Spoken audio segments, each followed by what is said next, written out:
देखो प्रिय आत्मा, ये बात बहुत गहरी है लेकिन बहुत सीधी भी है। आपने ये ध्यान दिया होगा, जहाँ प्रेम है वहाँ मन ठहरता नहीं, लेकिन जहाँ नफरत है, शिकायत है, वहाँ मन अटक जाता है। क्यों? क्यों हमारे भीतर अच्छाई से जुड़ने की शक्ति कम है और बुराई की तरफ खिंचाव ज़्यादा। अब इसी पर आज मैं आपसे बात करना चाहता हूँ। ये सिर्फ एक मनोवैज्ञानिक नहीं है, ये साधने का भी मूल है। और जब तक इस रहस्य को नहीं समझेंगे, तब तक ध्यान में, जीवन में और आत्मा के मार्ग पर हम स्थिर नहीं हो सकते। हमारा मन कुदरती तौर पर प्रतिक्रियाशील है। जो चीज़ तेज हो, उस जिसमें उत्तेजना हो, मन को झंझोर दे, वो मन को तुरंत पकड़ लेती है।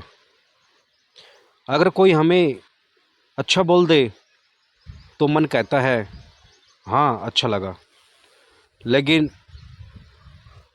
कोई एक बुरा बोल बोल दे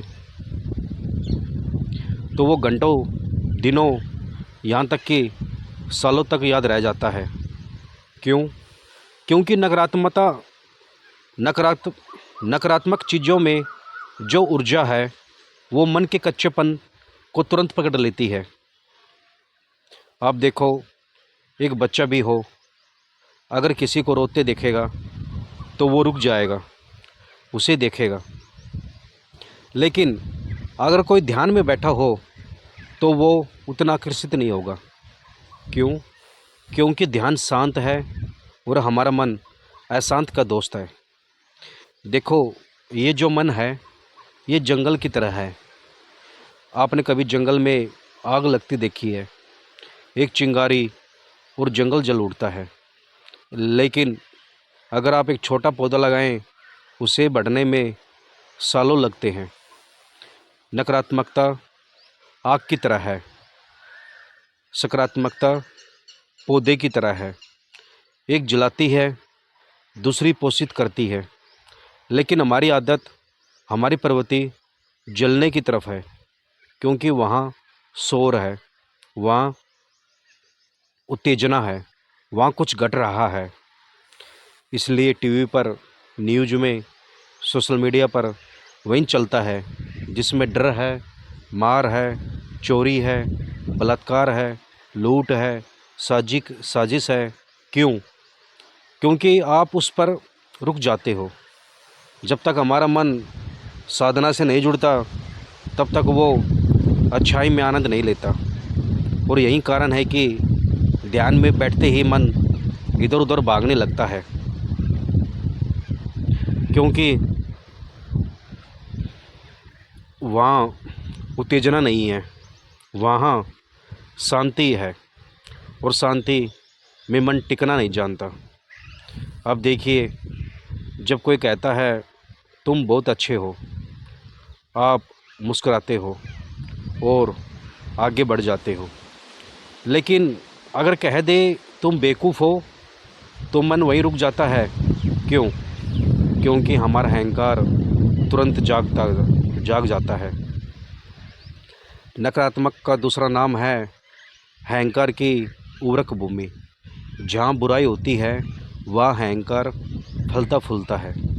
और यही कारण है कि संसार में अच्छे लोग अकेले हो जाते हैं और बुरे लोग चर्चित। तो इसका समाधान क्या है? क्या हम इस आदत को बदल सकते हैं?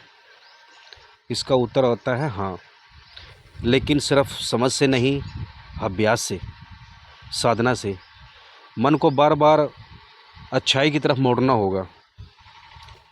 हर बार जब आपका मन किसी गॉसिप में, किसी नफ़रत में, किसी गंदगी में रुकता है, आप बस खुद को देखिए, बस पूछिए, मुझे इसमें आनंद क्यों आ रहा है?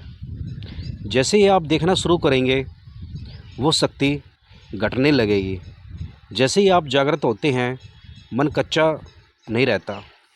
और एक समय ऐसा आता है जब मन को अच्छाई में रस आने लगता है। जब आप मौन में बैठते हो और भीतर आनंद से भर जाते हो, जब किसी के प्रेम में आपके आंसू आ जाते हैं और नफ़रत में कुछ नहीं, यही है असली साधना का आरंभ।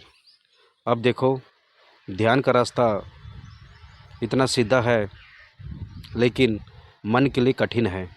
क्यों? क्योंकि वहाँ कुछ घटता नहीं। हम आदी हो चुके हैं घटना देखने के।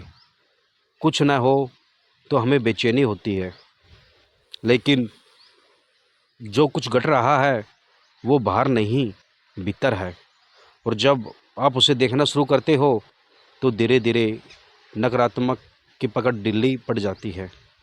मैंने खुद देखा है, जब मैंने जीवन में ध्यान को अपनाया तो शुरुआत में मेरा मन भी भागता था। हर वो चीज़ जो मुझे रोकती थी वो मन को प्रिय लगती थी। लेकिन जैसे जैसे मैं बैठा रहा, उसी मन ने शांति में मधुरता ढूंढना शुरू कर दिया। और आज एकांत में बैठना वो आनंद देता है जो दुनिया की कोई उत्तेजना नहीं दे सकती।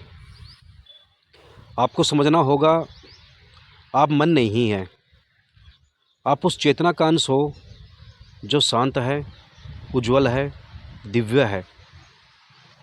नकारात्मकता मन का भोजन है, सकारात्मकता आत्मा का। और जब आत्मा की तरफ आपका झुकाव होता है तो दुनिया आपको देखती है, लेकिन आप दुनिया को नहीं देखते। आप भीतर के आनंद में तृप्त हो जाते हो। इसलिए अगर आपका मन बुराई में अटकता है तो डरिए मत, वो सामान्य है। लेकिन वहाँ रुकिए मत, उसे साधना के पथ पर धीरे धीरे मोड़िए। क्योंकि जब मन प्रेम में रमना शुरू कर देता है तब जीवन में शांति उतरने लगती है। तो प्रिय आत्मा, स्वयं को दोष न दे, सिर्फ ध्यान कीजिए, वो धीरे धीरे यह आदत बदल जाएगी। यही है स्वामी चेतना ध्यान साधना का संदेश। अपने मन को जानिए, समझिए, वो शांति की ओर जाइए।